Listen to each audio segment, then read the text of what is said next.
After the success of Scooby-Doo on Zombie Island, Warner Bros. And Hanna-Barbera reteamed to do another spooktacular Fright Fest featuring our favorite Great Dane and those meddling kids.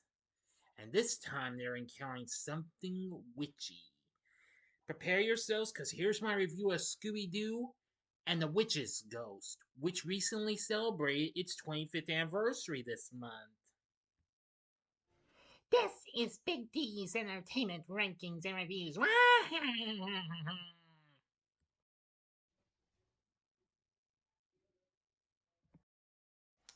So, greetings, my fellow YouTubers, and welcome to Big D's Entertainment Rankings and Reviews.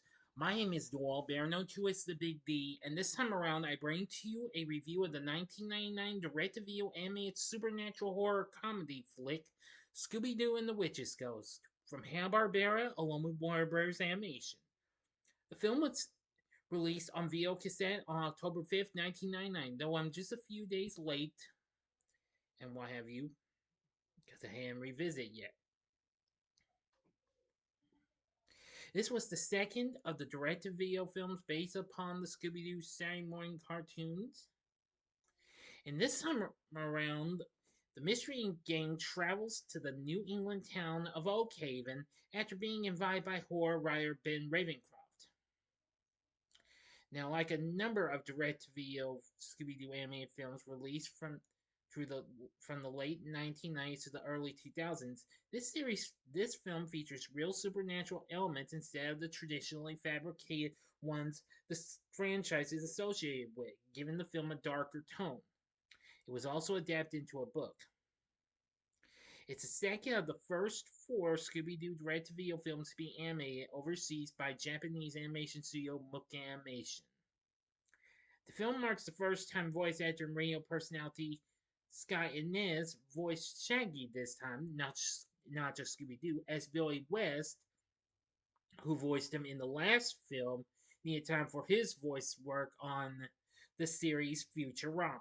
This was also Mary Kay Bergman's final film that was released during her lifetime.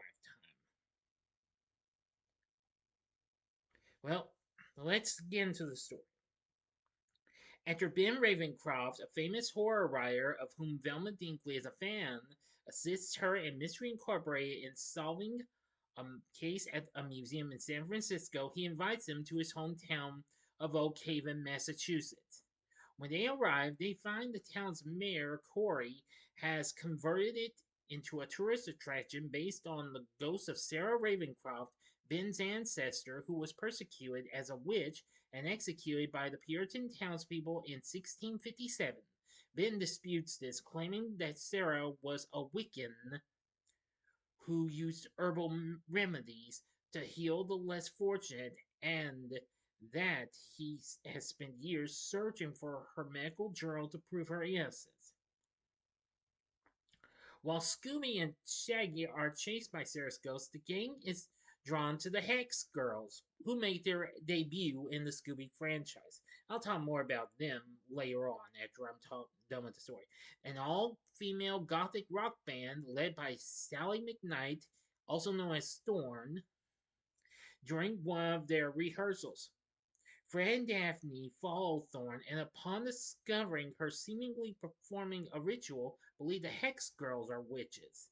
Upon capturing Sarah's ghost, Velma reveals her to be Mr. McKnight, Thorn's father, and Oakhaven's pharmacist who dressed up as the ghost as part of a town-wide publicity stunt meant to stimulate Oakhaven's failing tourist economy, and that they did so after digging up Sarah's grave despite not finding her body. Additionally, Thorn reveals the ritual she was performing was actually an herbal remedy for soothing her vocal cords, and that she is 1/16th Wiccan.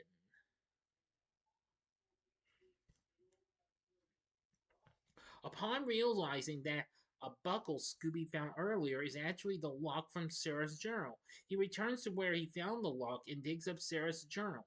To the gang's horror, the book is revealed to be a witch's spell book. Ben reveals he's a warlock. The stories of Sarah being a witch are true, and she had been imprisoned in her book by the Wiccans of her time. Furthermore, he engineered the museum mystery to manipulate Mystery Incorporated into helping him. and though he did not account for Oakhaven's publicity stunt, used it to his advantage nonetheless. He subsequently awakens his magical powers and releases Sarah in the hopes that she will help him rule the world. However, she chooses to destroy it in retaliation for her imprisonment instead. Now for the ending, you know the procedure. 5 seconds to stop this video. Go to the description box below. Fast forward to the time below. As I count down now, if you've seen this already, please continue. Okay, you've been warned. Disillusioned, Ben attempts to re-imprison Sarah, but she reveals only a Wiccan can do so and traps him in a magical spear. Mystery Incorporated attempts to get the book back, but Sarah brings several pumpkins and trees to life and enlarges a turkey to stop them. Amidst the chaos, Velma convinces Thorn to re-imprison Sarah. As the plan succeeds, the trees and pumpkins are restored. The turkey is freed from her control and she is pulled back into her book, taking Ben with her. A burning branch falls onto the book, incinerating it. Afterwards, Mystery Inc., as I'll shorten that, of course, the townsfolk and the turkey celebrate with a concert held by the Hex Girls to raise money to repair the village. End of story. So what did I think of Scooby-Doo and the Witches goes? Well, I must say, well, it doesn't quite come close to being on par with Zombie Island. It still has its moments, though. I am going to say it's gotten to good to mixed response and what have you. Anyway, now, well, anyway, a little over a year and a half after its release on video cassette, it got released on DVD in March of 2001. Earlier this year, it got released on Blu ray for the first time through the Warner Archive, packaged with the next film, Scooby Doo and the Alien Invaders, which came out in 2000, the following year.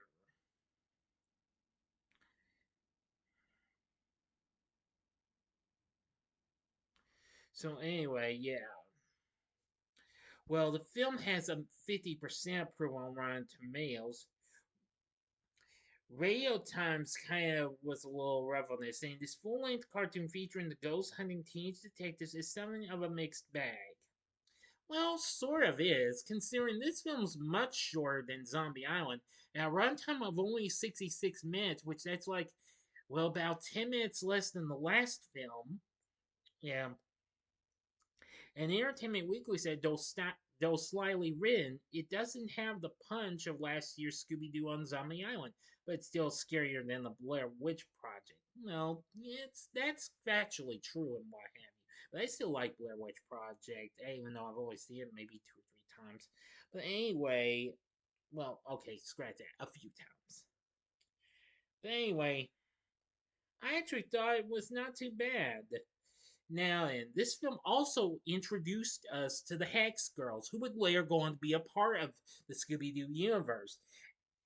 After this, they would later go on to appear in Scooby Doo and the Legend of the Vampire, and then an episode of What's New Scooby Doo. They would also appear in, I think, an episode of Be Cool Scooby Doo too, I think. Unfortunately, religious groups criticized this and claimed that this trio were of the devil, luring young girls into Wicca witchcraft. Not that I have anything against that, why have you? Come on, you people. This is just a cartoon, and it just girls pretend to be all scared and what have you. This is just like how it was long ago when parents were going out against kids and what have you, saying that their name stood for Knights in Satan's service. I really don't think they were our statue of the devil luring young girls into Wicca witchcraft.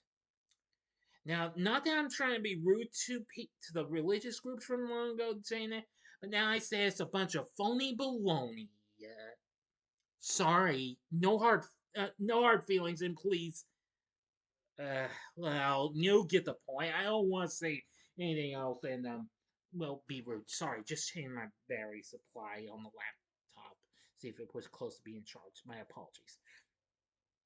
But nevertheless, I still found Scooby Doo and the Witch's Ghost to be pretty good and what have you.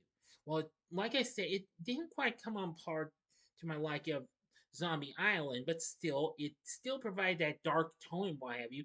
And I actually liked the appearance of the Hex Girls. Definitely.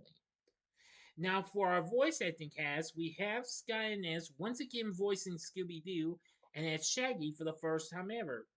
He does a good job on both of those. Frank Welker once again voices Fred. He's still got Mary Kay Bergman voices Daphne, plus the Witch's Ghost. Very good. B.J. Ward, well, voiced Velma again, and she's still good.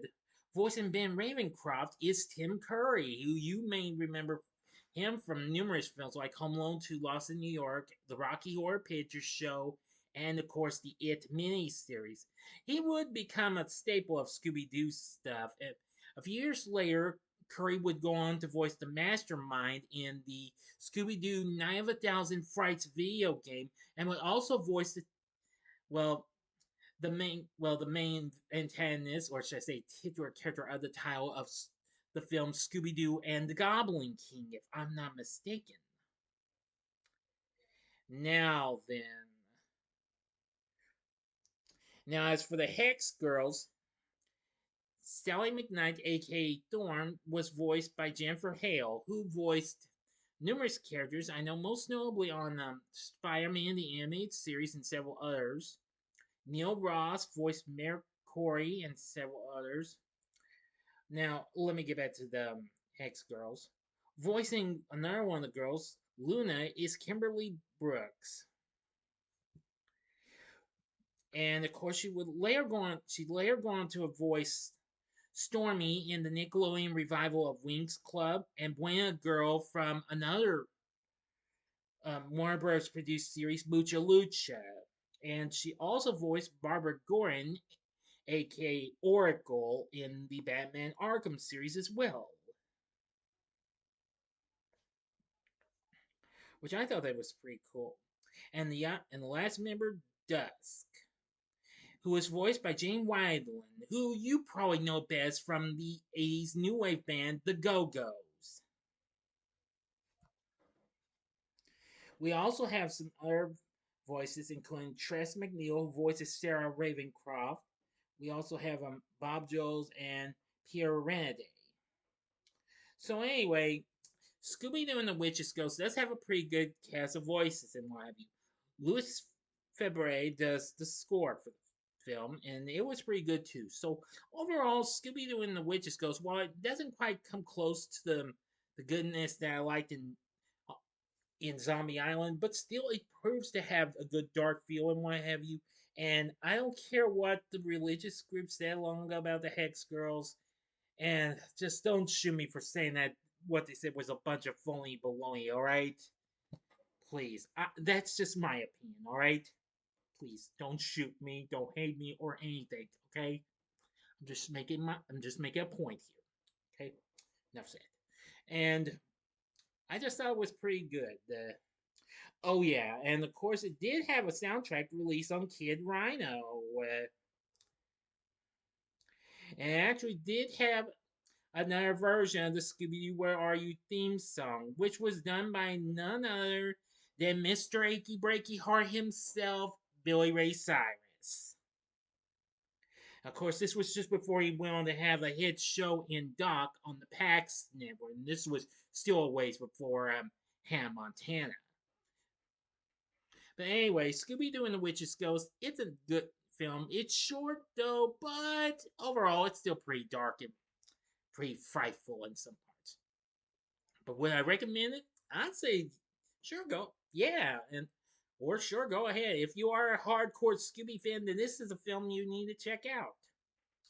So what did you think of Scooby-Doo and the Witch's Ghost? Let me know in the comment section below. If you like this video, click the like button, subscribe, and be a part of the Big D Nation. Continue to help support my channel. Make it grow, make the views grow.